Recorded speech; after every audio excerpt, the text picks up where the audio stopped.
आखिर नागिन क्यों लेती है नाग की मौत का बदला? दोस्तों, नाग नागिन पर तो कई फिल्म बन चुकी है। इनमें नागिन, नगीना, इसकी कहानी में एक बात सामान्य है कि नाग को मारने पर नागिन बदला लेती है। नागिन को नाग की आंखों में मारने वाला का चेहरा दिखता है और वह अपने नाग का बदला लेती है। बड़े बुजुर्गों से आपने सुना भी होगा कि नाग सांप को नहीं मारना चाहिए। नाग को मारने पर उसकी आंख में मारने वाले की तस्वीर छप जाती है।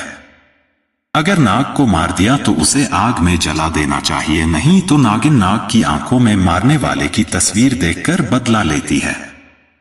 भविष्य पुराण सहित दूसरे पुराण और शास्त्रों में भी बताया गया है कि सांप को नहीं मारना चाहिए। इससे बड़ा दोष लगता है और कई जन्मों तक इसकी सजा भुगतनी पड़ती है।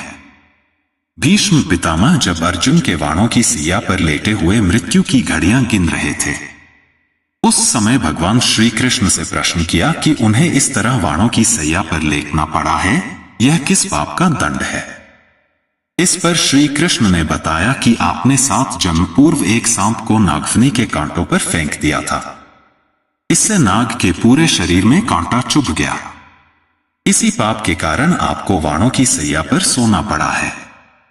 ज्योतिष शास्त्र में बताया गया है कि जो व्यक्ति सांप को मारता है या उसे किसी प्रकार से कष्ट देता है, अगले जन्म में उनकी कुंडली में कालसर्प नामक योग बनता है। इस योग के कारण व्यक्ति को जीवन में बार बार कठिनाइयों और असफलताओं का सामना करना पड़ता है।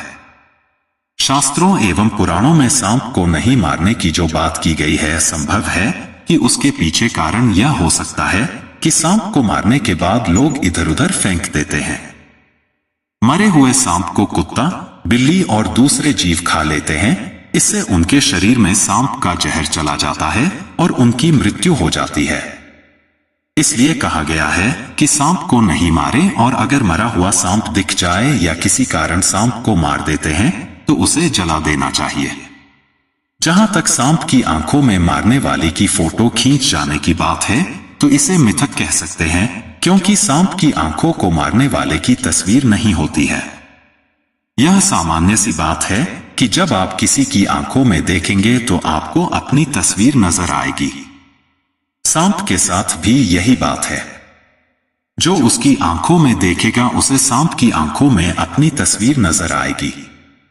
अक्सर देखा जाता है कि नाग नागिन के जोड़े में से यदि नाग को मार दिया तो नागिन बदला लेने के लिए पीछा करते हुए घर आ जाती है, जबकि नागिन को मार दे तो नाग भी पीछा करते हुए घर आ जाता है। ऐसा यूं नहीं आता, बल्कि ऐसा होने का वैज्ञानिक कारण भी है। इस दौरान हम थोड़ी सी समझदारी दिखाए तो बदला लेने के लिए हमारा पीछा करते हुए न तो नाग घर पर आएगा और न ही नागिन आएगी। नाग नागिन की कई कहानियां हमने सुनी है और सभी में यही सुना है कि नाग नागिन अगर अपने साथी की मौत का बदला लेने पर आमदा हो जाए तो फिर दुनिया की कोई भी ताकत उसे बचा नहीं सकती। मगर हम आपको वो जानकारी देने जा रहे हैं जिससे आप अपनी या अपनों की जान बचा सकते हैं। वन विभाग के डीएफओ CS निनामा ने बताया कि बारिश का मौसम नागनागिन के प्रजनन काल का समय रहता है। इस दौरान नागनागिन के आपस में लिपटे रहने से इनके बीच फेरामोन नामक एक ऐसा रासायनिक पदार्थ बनता है जिसकी गंध से दोनों नागनागिन एक दूसरे के पास खींचे चले आते हैं। इस अवधि के दौरान यदि कोई नाग को मार दे तो नागिन फेरामोन रासायनिक पदार्थ की गंध से नाग को मारने वाले व्यक्ति के पास पहुंच जाती है। वहीं नागिन को मारने पर नाग भी इसी पदार्थ की गंध के कारण खिंचा हुआ मारने वाले व्यक्ति के पीछे आ जाता है। क्योंकि नाग या नागिन को मारने के दौरान इनके बीच बनने वाला फेरामोन रासायनिक पदार्थ उस लाठी या डंडे में भी लग जाता है जिससे नाग या नागिन को मारा गया। मारने वाले व्यक्ति जूते आदि में भी यह पदार्थ लग जाता है। इसके बाद उस लाठी या जूतों को घर में कहीं भी रख दो, वहां नाग या नागिन सूंघते हुए पहुंच ही जाते हैं। वन मंडलाधिकारी CS निनामा ने बताया कि पहली दफा तो नागनागिन के जोड़े में से किसी को मारे ही नहीं, क्योंकि ये बेवजह किसी को काटते भी नहीं है। यदि गलती से नागनागिन के जोड़े में से कोई एक मर जाए तो सबसे पहले मरने वाले नाग या नागिन को जला दे और उसी के साथ ही उस डंडे या लाठी को भी जला दे जिससे उसे मारा गया है। इसके बाद उन जूतों और कपड़ों को भी अच्छे से रगड़कर धो ले जिनको नागनागिन को मारते समय पहन रखा था।